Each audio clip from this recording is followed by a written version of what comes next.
Hey folks, so I'm here today with Angela. That's Angela Cummings from the USA, all the way from the USA. And I'll be interviewing her in a few moments. But before I do, behind me we've got Constantine. So I just want to do a little piece. I find this interesting.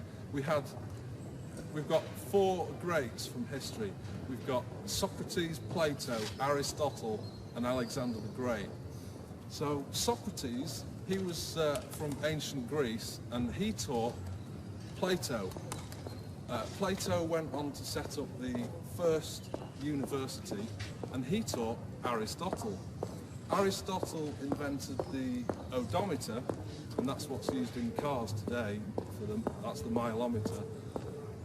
And Aristotle taught Alexander the Great. Alexander the Great went on to conquer the whole of the Roman Empire, and that was from England to northern India. It's massive, bigger than the European Union today. Now, 300 years later, after Alexander the Great, we had, obviously, Jesus was living under the Roman Empire. 300 years later, we get to Constantine, which is the man behind me in the statue. Now, he was the first Christian leader of the whole of the Roman Empire, and he lived right here in York.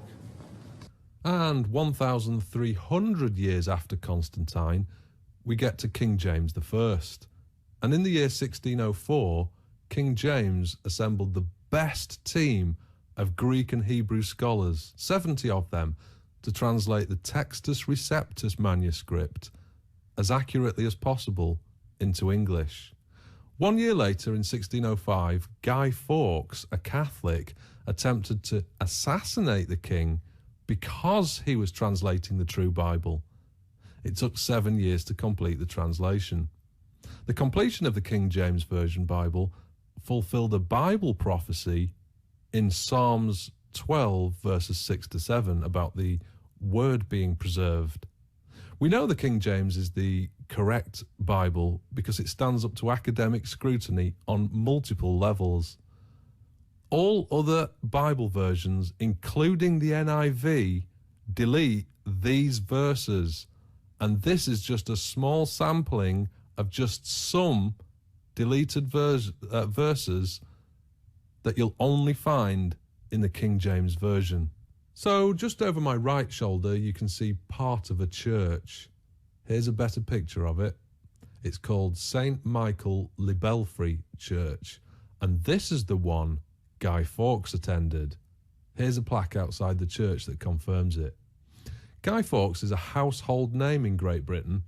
Bonfire Night is something that gets celebrated every year on November the 5th. We have bonfires and fireworks all over the country, and it's happened every year since 1605, when Guy Fawkes was caught trying to blow up the king's residence with a massive amount of gunpowder. The lying mainstream media will try and make out that Guy Fawkes was a hero, but in reality, he was an antichrist trying to stop the progress of the King James Bible. I've never ever seen the mainstream media connect the dots like I've just done in this video.